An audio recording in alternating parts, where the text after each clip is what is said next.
Omar Esop here, guys, and in today's video we're doing another Q&A. It's been a long time since I rock and rolled, but now it is that time to answer your training and nutrition questions.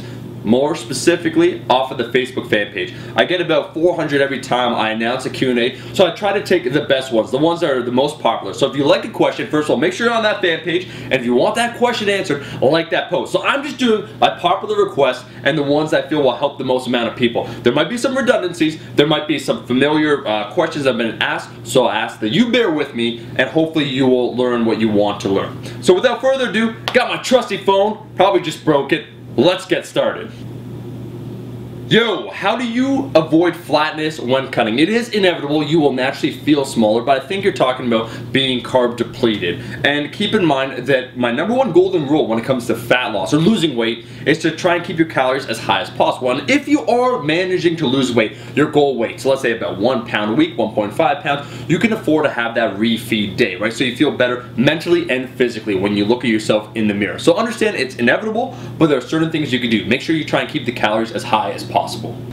What can I do to get over a bench press plateau? I've been stuck forever and I'm frustrated. Don't worry, bro. I was frustrated a long time too. My bench was actually the weakest lift. When I first started lifting, I could barely bench the bar for 8 repetitions. That's a true story, bro. So what I would say, you need more frequency. I do recommend, if you want to become good at any movement, a higher frequency. So training at least twice a week. And also I'd work on what you're weak. So we could talk about the bottom position, right, or the top, maybe triceps for the lockout. But really what I'd say, you want to work on technical form, getting power out of the bottom, which seems to be the hardest portion for the vast majority of people because we're at a disadvantage, a mechanical disadvantage. So what I'd say is either a pause repetition or something like a floor press to incorporate as an assistance exercise for your bench press, because it'll help build that explosiveness from the bottom. Most people will tend to be able to lock it out after it reaches that midway sticking point, but getting from here to about the midpoint seems to be where most people struggle with. So a higher amount of volume and incorporating smart assistance exercises for you. I'm assuming the bottom's the hardest part, so a floor press and something like a pause bench press would be a good idea.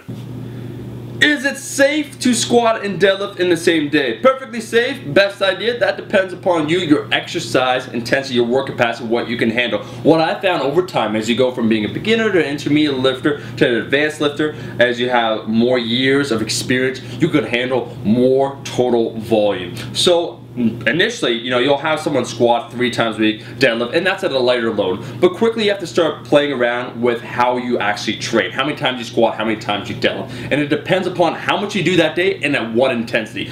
Actually, my current split does call for squatting 3 times a week and deadlifting twice a week. And I squat and deadlift on the same day. Understand, if you're not making gains, if you're not making progress, if the weight is not moving up, it's a problem with programming, right, when it comes to what you do on that day. So consider maybe you're doing too much volume. Do I recommend it? Once again, it depends upon your goal. I do believe you should squat rather frequently, at least twice a week, and deadlift at least twice a week. So usually they will fall on the same day.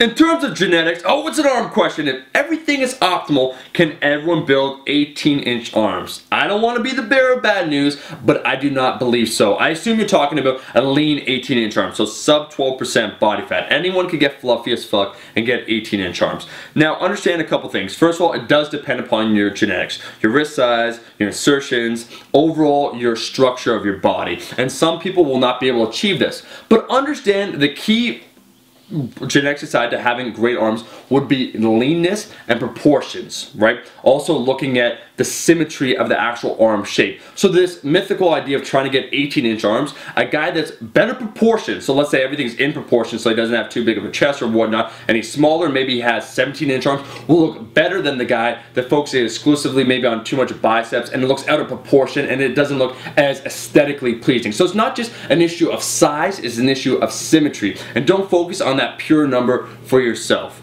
Focus on your overall physique. Trying to build aesthetics.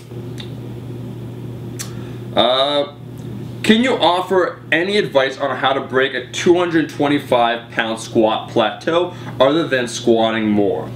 Okay, so in particular also I have problems getting out of the hole, the pause squat. You wanted me to give you one movement? There I said it. At 225 pounds, I know you don't want to hear it because it is the honest to goodness truth. You need to just squat more and the weight will naturally go up. But if you're having problems with that bottom position where you lose it out of the hole, maybe you lose the tightness, 2 things.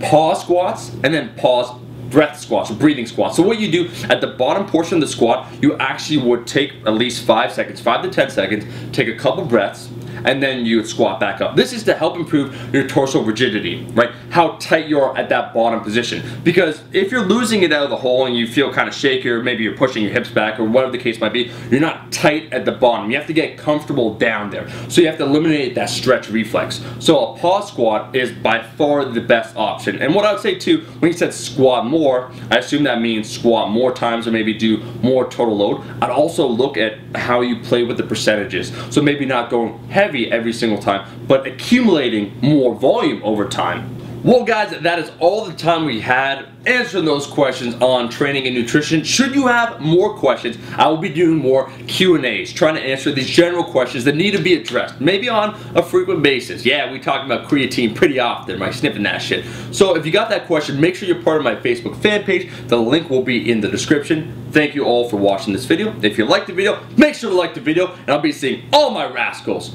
in that next video.